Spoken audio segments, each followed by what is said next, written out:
कर्नाटक के पूर्व डीजीपी की हत्या से बेंगलुरु में हड़कंप मच गया है। पुलिस को उनकी खून से लथपथ लाश उनके आवास पर मिली। मामले में पुलिस ने पूर्व डीजीपी ओम प्रकाश की पत्नी को हिरासत में लिया है। लगातार पूछताछ जारी है।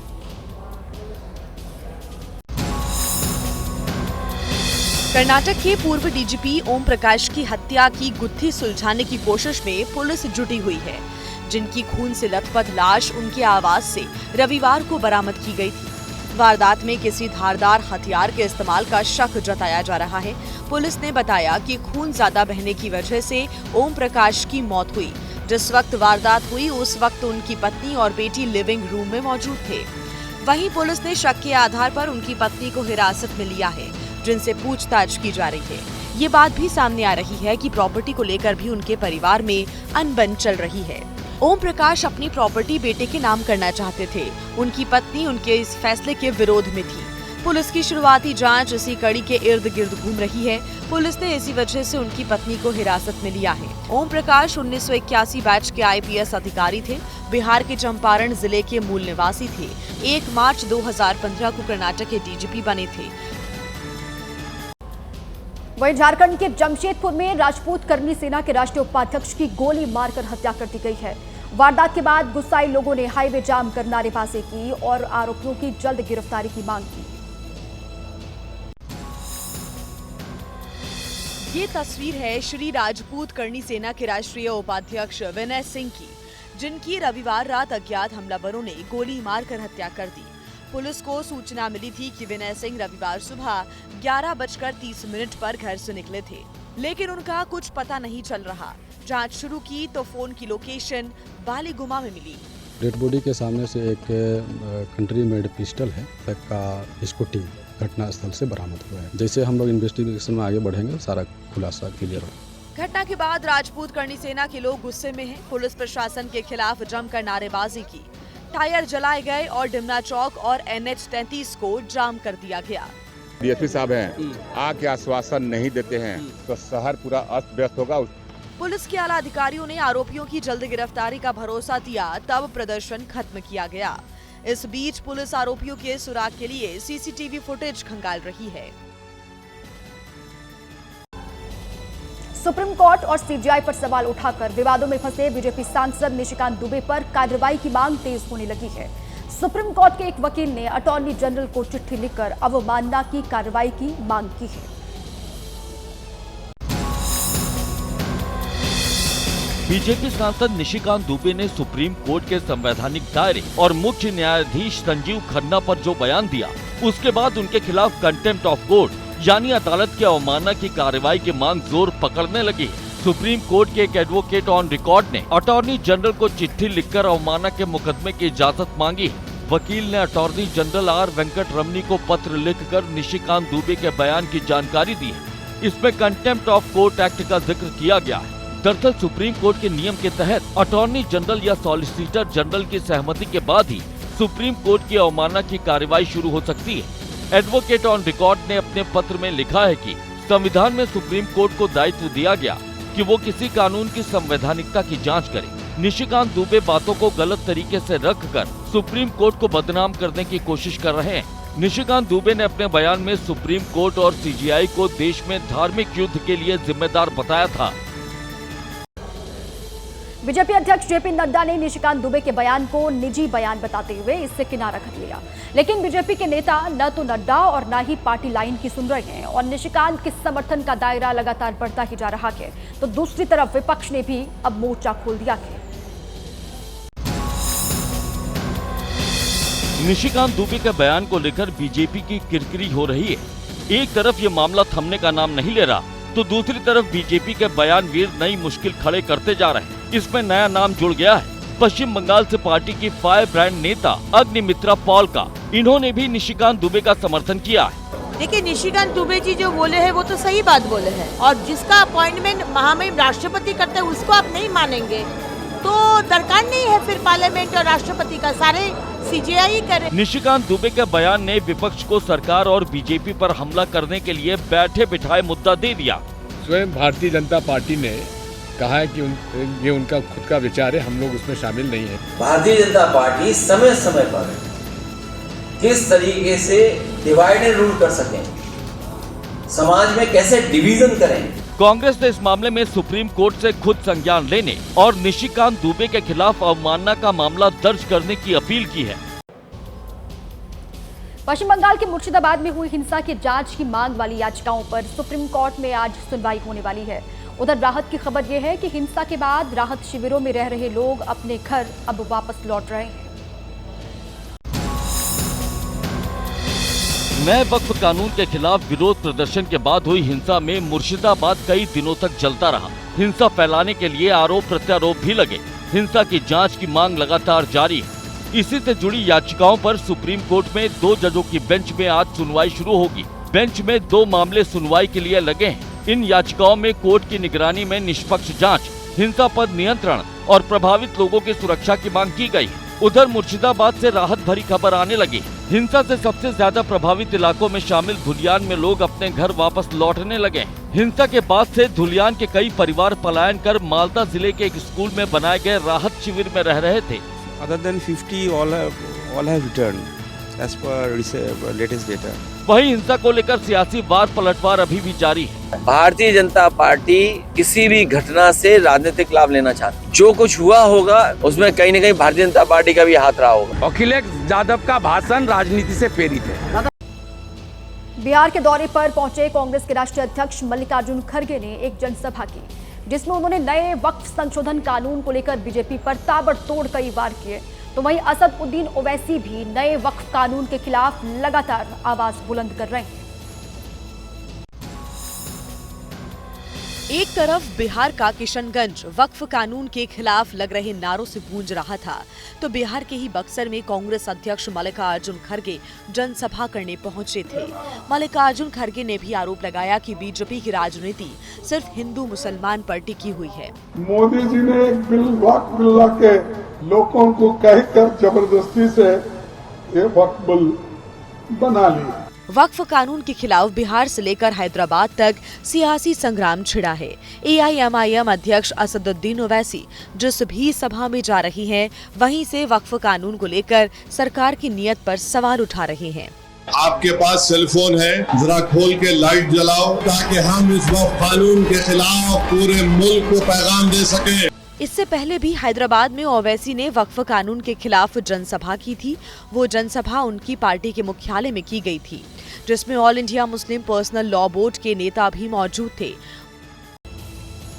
वक्फ संशोधन कानून को लेकर सियासी घमासान लगातार जारी है। केंद्रीय कानून मंत्री ने कांग्रेस पर भ्रम फैलाने का आरोप लगा दिया है, तो विपक्ष ने भी पलटवार किया है। विपक्ष का आरोप है कि असल मुद्दों से भटकाने के लिए बीजेपी ये कानून लेकर आई है। नए वक्फ कानून का मामला सड़क से लेकर कोर्ट तक गूंज रहा है। कानून के खिलाफ पूरे देश में विरोध प्रदर्शन हो रहा है। इसी बीच केंद्रीय कानून मंत्री अर्जुन राम मेघवाल ने कांग्रेस पर भ्रम फैलाने का आरोप लगाया है, तो बिहार के राज्यपाल ने पुराने वक्फ बोर्ड पर फिर सवाल उठाए हैं कि एक तो भ्रम फैला दिया कांग्रेस के कुछ लोगों ने कि संसद को वक्फ अमेंडमेंट बिल में संशोधन करने का अधिकार ही नहीं था।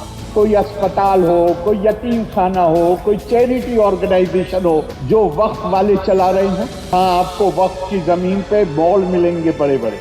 नए वक्फ कानून को लेकर विपक्ष चौतरफा हमलावर है और सुप्रीम कोर्ट से कानून को खारिज करने की अपील की है। सुप्रीम कोर्ट को बड़ा दिल करके इस बिल को रिजेक्ट करना पड़ेगा। Thank you. बेंगलुरु में हम संविधान की लोक संस्था ने भी नए वक्फ कानून के खिलाफ विरोध प्रदर्शन किया। नेशनल हेरल्ड मामले में सोनिया और राहुल गांधी के खिलाफ चार्जशीट दाखिल करने के बाद कांग्रेस पार्टी बेहद आक्रामक है। आज से पार्टी ने देश भर में प्रेस कॉन्फ्रेंस करने का ऐलान किया है, तो वहीं भारतीय जनता पार्टी ने नेशनल हेराल्ड को विज्ञापन देने को लेकर हिमाचल सरकार को घेरने का काम शुरू कर दिया है। नेशनल हेराल्ड के मुद्दे पर आज कांग्रेस 57 प्रेस कॉन्फ्रेंस करेगी।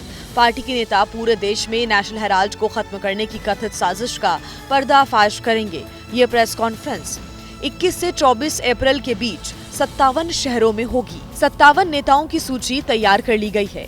पी चिदम्बरम आज दिल्ली में शाम 4 बजे, कन्हैया कुमार आज जयपुर में दोपहर 12 बजे, और अविनाश पांडे आज पटना में प्रेस कॉन्फ्रेंस करेंगे। बिहार के बक्सर में कांग्रेस अध्यक्ष मल्लिकार्जुन खड़गे ने रैली की, जिसमें उन्होंने नेशनल हेराल्ड के मुद्दे को लेकर केंद्र सरकार पर निशाना साधा। ये लोग कभी डरने वाले नहीं, किसी के सामने झुकने वाले भी। वहीं हिमाचल पहुंचे बीजेपी अध्यक्ष जेपी नड्डा ने हिमाचल सरकार की तरफ से नेशनल हेराल्ड को विज्ञापन दिए जाने का मुद्दा उठाया। नेशनल हेराल्ड पर वो करोड़ों के एडवर्टीजमेंट दे दिए गए, जो पेपर ही नहीं छपता, और बेशर्मी देखिए कि ये मेरा पेपर है, मैं दूंगा। उत्तर प्रदेश में दलित वोट साधने की कोशिशों में जुटी समाजवादी पार्टी पर बीएसपी अध्यक्ष मायावती ने जोरदार हमला बोला है। उन्होंने कहा है कि समाजवादी पार्टी कभी भी दलितों का भला नहीं कर सकती। अब इस पर अखिलेश यादव ने भी मायावती पर पलटवार किया है। राणा सांगा पर बयान देकर विवादों में फंसे समाजवादी पार्टी के सांसद रामजीलाल सुमन से आगरा में उनकी आवाज पर अखिलेश यादव की मुलाकात के बाद यूपी की सियासत नई करवट लेने लगी है। रामजीलाल सुमन को यूपी में दलित राजनीति के बड़े चेहरे के तौर पर पहचान मिली है। ऐसे में अखिलेश यादव का खुला समर्थन सियासी मायने रखता है। इस मुलाकात के एक दिन बाद मायावती ने सोशल मीडिया पर एक एक कर कई पोस्ट की झड़ी लगा दी। कांग्रेस और भाजपा की तरह समाजवादी पार्टी भी बहुजनों, विशेषकर दलितों को उनके संवैधानिक अधिकार देकर उनके उत्थान के लिए काम करने तथा उनकी गरीबी, जाति आधारित शोषण और अन्याय अत्याचार को समाप्त करने की कोई इच्छा शक्ति नहीं रखती। मायावती के आरोपों पर अखिलेश यादव ने भी जवाब दिया। समाजवादी पार्टी और बहुजन समाज पार्टी ने मिलकर के भी काम किया है। हम लोग मिलकर के लड़े थे। कई अलायंसों के अनुभव से सीखने के बाद इसलिए पीडीए की आवाज दी हम लोगों ने। महाराष्ट्र में हिंदी भाषा को लेकर विवाद थमने का नाम नहीं ले रहा है। 5वीं क्लास तक हिंदी अनिवार्य करने के खिलाफ राज्य भाषा सलाहकार समिति के अध्यक्ष ने भी राज्य की सरकार के फैसले का विरोध किया है। महाराष्ट्र में हिंदी भाषा को 1ली से लेकर 5वीं क्लास तक अनिवार्य बनाने के राज्य सरकार के फैसले का चौतरफा विरोध हो रहा है।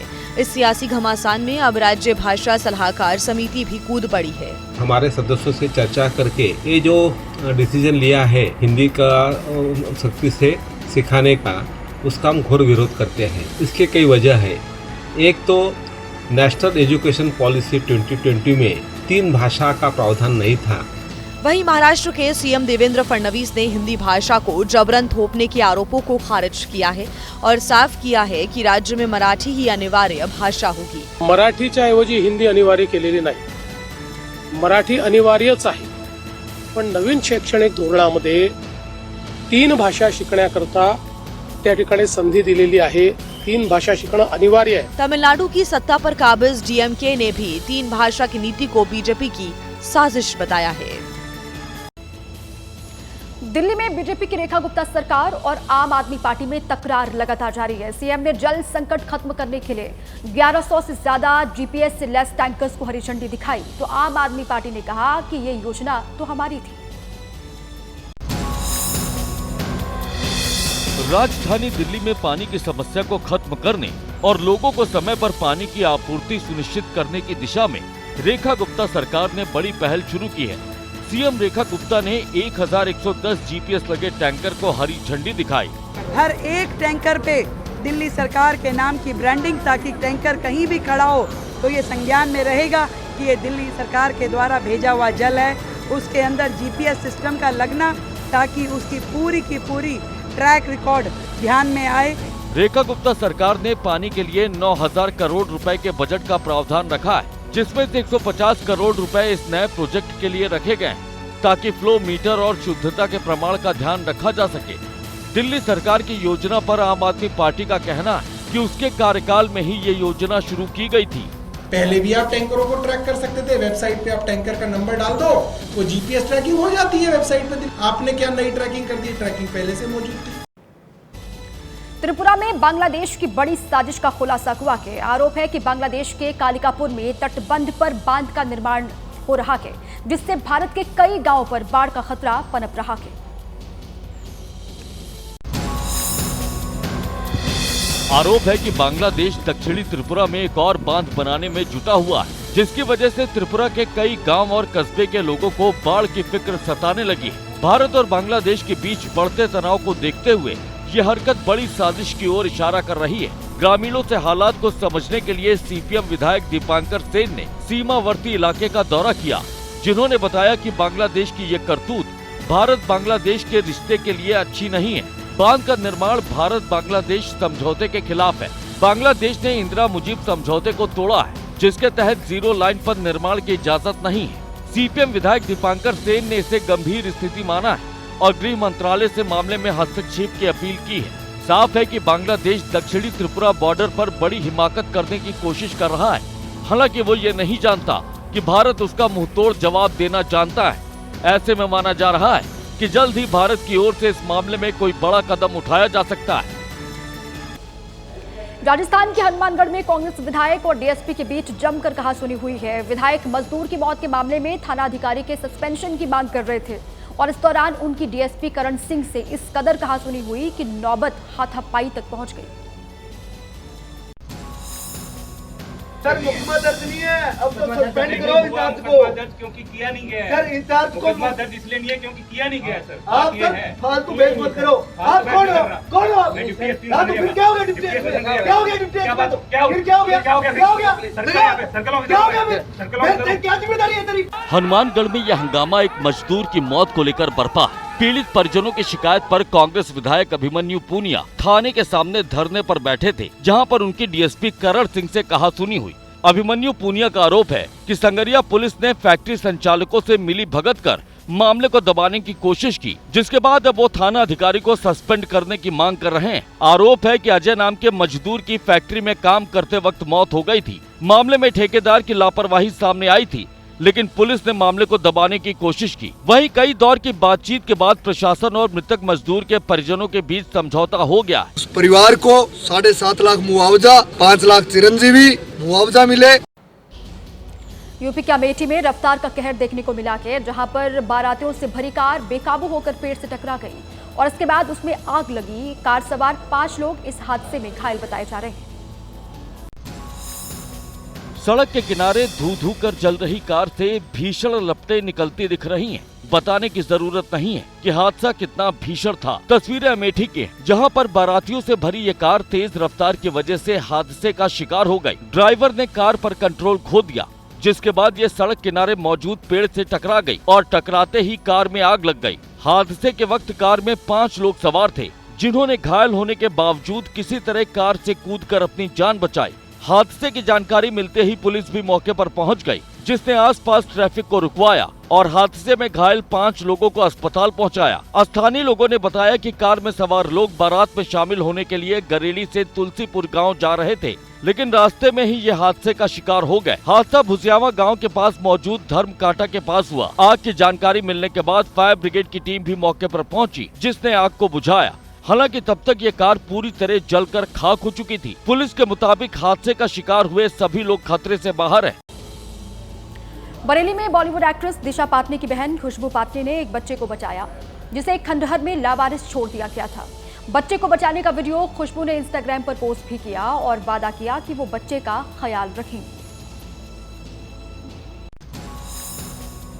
बॉलीवुड एक्ट्रेस दिशा पाटनी की बहन खुशबू पाटनी का ये वीडियो सोशल मीडिया पर तेजी से वायरल हो रहा है, जिसमें वो एक छोटे से बच्चे को बचाती नजर आ रही हैं। कोई अपने बच्चे को हमारे घर के पीछे एक खंडर है, वहाँ छोड़ के चला गया है। बच्चे को घर लाने के बाद खुशबू पाटनी ने पुलिस को इसकी जानकारी दी, जिसके बाद पुलिस बच्चे का इलाज कराने के लिए उसे क्लिनिक ले गई। कहते हैं ना, जाको राखे साइया मार सके ना कोई। पूरे हमारे वहाँ एरिया में सिर्फ मेरी माँ को आवाज आई। खुशबू पाटनी की माँ ने बताया कि उन्हें बच्चे के रोने की आवाज सुनाई दी थी। रिलैक्स फील करे से रो रहा था बच्चा। हाँ, तो मैंने कहा बच्चा कौन रो रहा है? मैंने कहा कौन है?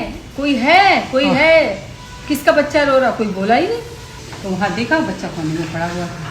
खुशबू पाटनी भारतीय सेना में लेफ्टिनेंट रही हैं और सोशल मीडिया पर भी उनके फॉलोअर बड़ी तादाद में। इंस्टाग्राम पर पोस्ट किए इस वीडियो में खुशबू पाटनी ने बच्चे का ख्याल रखने का भी वादा किया। चलिए फिलहाल हम आपको अपडेट देते रहेंगे। हम ऐसा नहीं है कि हमने छोड़ दिया है, तो अब हम नोटिस कर रहे हैं कहाँ बच्चा जा रहा है, ट्रैक करेंगे हम पुलिस क्या कर रही है क्या नहीं।